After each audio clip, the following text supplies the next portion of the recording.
एक झपकी और मौत कैसे झपट लेती है। महाराष्ट्र में आधी रात को हाईवे पर एक ऐसा टर्न आया कि 26 पैसेंजर जिंदा जल गए। एसी बस में आग लगी और दर्दनाक हादसा हो गया। एसी की गैस और बस के टैंक से निकले डीजल ने आग को बेकाबू कर दिया और देखते देखते पूरी बस जलकर खाक हो गई। इस हादसे ने महाराष्ट्र को हिलाकर रख दिया है। इसलिए महाराष्ट्र के सीएम और डिप्टी सीएम मौके पर पहुंचे। सीएम ने हादसे की जांच के आदेश दे दिए हैं। बस ड्राइवर के खिलाफ केस दर्ज कर जांच शुरू कर दी गई है, लेकिन सिर्फ 6 महीने पहले बने समृद्धि महामार्ग पर हुए इस हादसे के बाद पॉलिटिक्स शुरू हो गई है। ऑपोजिशन का कहना है कि समृद्धि महामार्ग पर रोड सेफ्टी को लेकर कोई रूल फॉलो नहीं किया जाता है।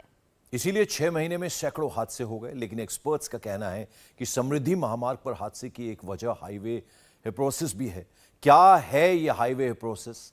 एक्सप्रेसवे पर एक्सीलेटर दबाने से पहले किन पॉइंट्स पर अटेंशन देना बेहद जरूरी है, जानने के लिए ये एक्सक्लूसिव रिपोर्ट देखिए।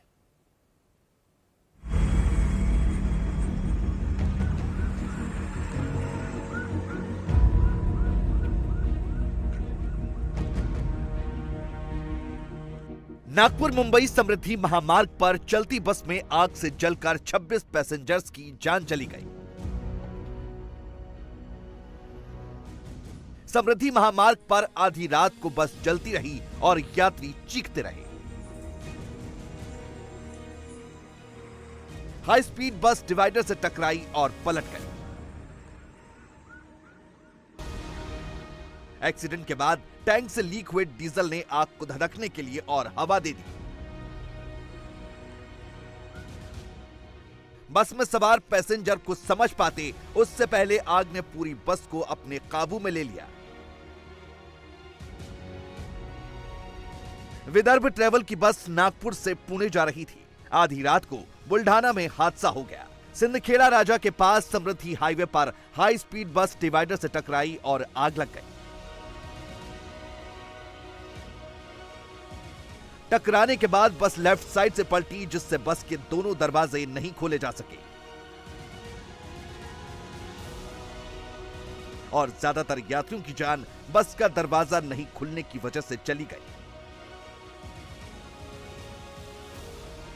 एसी बस में 29 लोग सवार थे। ड्राइवर, कंडक्टर और एक यात्री की जान बच गई। हादसे में जान गंवाने वाले ज्यादातर यात्री नागपुर, वर्धा और यवतमाल के हैं। महाराष्ट्र सरकार ने हादसे में मारे गए लोगों के परिवार को 5-5 लाख रुपए की मदद का ऐलान किया है। सीएम एकनाथ शिंदे और डिप्टी सीएम देवेंद्र फडणवीस समृद्धि महामार्ग पर बुल्ढाना में हादसे वाली जगह पर पहुंचे। सीएम ने बस हादसे में मारे गए लोगों के परिजनों को 5-5 लाख की आर्थिक सहायता का ऐलान किया। डिप्टी सीएम देवेंद्र फडणवीस ने कहा कि आग में जलने के बाद डेड बॉडी की शिनाख्त करना बेहद चुनौती भरा काम है। जरूरत हुई तो डीएनए टेस्टिंग कराई जाएगी। सीएम और डिप्टी सीएम ने अस्पताल पहुंचकर घायलों का हाल भी जाना। हम लोग लगातार हमारे अधिकारियों से संपर्क में थे। पहले उनको कहा कि जो घायल है उनके ऊपर अच्छे अस्पताल में इलाज कीजिए, उनकी जान बचाने का काम पहले उनको प्रायोरिटी दे दिया है। और बाद में जो 25 लोग हैं, 25 लोग जो मृत है, उनके परिवार लोगों की खोज है, उनका आइडेंटिफिकेशन है, उसके ऊपर भी लोग हमारे काम कर रहे हैं। हादसा बड़ा है, दुर्भाग्यपूर्ण है।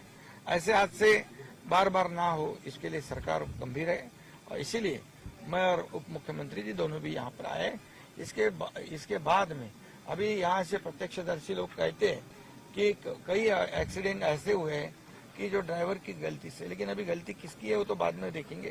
लेकिन इसके बाद में ऐसी गलतियां भी ना हो और गलती करने का मौका भी ना मिले, ऐसी व्यवस्था निश्चित रूप से की जाए। बहुत ही भयंकर इस प्रकार की घटना है। इसकी जांच भी हम लोग कर रहे हैं, इसके कारणों की जांच भी कर रहे हैं। अगर कोई मार्कर्स के द्वारा उनके घर के लोगों की शिनाख्त कर पाते हैं तो फिर बॉडी उनको सौंपी जाएगी। लेकिन अगर ये शिनाख्त नहीं होती है तो फिर डीएनए टेस्टिंग जैसी भी चीजें करनी पड़ेगी।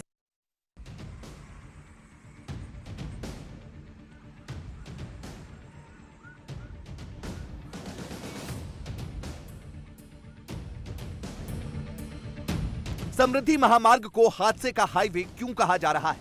महज 6 महीने पहले बना यह एक्सप्रेसवे सैकड़ों एक्सीडेंट का गवाह कैसे बना? समृद्धि महामार्ग पर कहां-कहां ब्लैक स्पॉट है? एक्सप्रेसवे पर इतने बड़े हादसे की मेन वजह क्या है? इन सारे सवालों पर आगे बात करेंगे। उससे पहले ये जानना जरूरी है कि कहीं समृद्धि महामार्ग के कंस्ट्रक्शन में ही कोई कमी तो नहीं है और इसीलिए इतने बड़े हादसे हो रहे हैं। भीषण बस हादसे के बाद महाराष्ट्र की पॉलिटिक्स में इस बात पर चर्चा शुरू हो गई है। शिवसेना, उद्धव गुट और एनसीपी ने शिंदे सरकार पर आरोप लगाया कि समृद्धि महामार्ग में कई तकनीकी खामियां हैं, जिसकी वजह से महज 6 महीने में इस एक्सप्रेसवे पर एक्सीडेंट में सैकड़ों लोगों की जान चली गई। अपोजिशन का कहना है कि ड्राइवर और गाड़ियों की स्पीड पर सरकार कंट्रोल नहीं रख रही, जिसकी वजह से आए दिन ऐसे बड़े हादसे हो रहे हैं। जो समृद्धि मार्ग है, ये जो समृद्धि मार्ग है अभी भी एक हिसाब से देखा जाए तो 100% कंप्लीट नहीं है। इसके बहुत सारे काम अभी बाकी, लेकिन क्रेडिट लेने के लिए जल्द से जल्द शुरू किया गया है और इसके परिणाम आप देख रहे हैं। कम से कम 300 लोग अभी तक एक्सीडेंट में की घटना के वजह से जा चुके हैं। रास्ते बड़े बड़े बहुत सारे हुए, मुंबई पुणे भी रास्ता है, हिंदुस्तान में देखा जाए तो बड़ौदा अहमदाबाद रास्ता है, दिल्ली से आगरा रास्ता है, ये भी बड़े बड़े हाईवे सीमेंट के, लेकिन टेक्निकल इश्यूज इस रास्ते में 100% है, क्योंकि सीमेंट का रास्ता रहते हुए इसमें अलग अलग सील कोड इस पर होना चाहिए, टायर की क्वालिटी देखनी चाहिए। ये सब बातों की तरफ सरकार की तरफ से जो डिपार्टमेंट है ख्याल नहीं रखता है और इसी वजह ऐसे हादसे हो रहे हैं। मेडिकल के लिए कोई समृद्धि मार्ग के नज़दीक कोई व्यवस्था नहीं है, कोई देखने वाले नहीं है और इसके वजह से ये हादसे हो रहे हैं। इसके लिए सरकार जिम्मेदार है।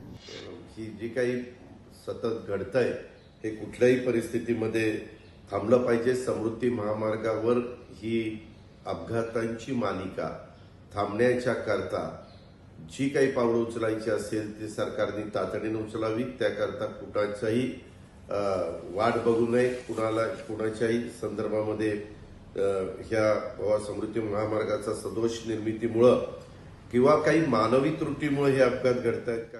इंडिया टीवी हर वक्त हर जगह डाउनलोड करने के लिए सर्च करें India TV news Google play store या ऐप स्टोर पर।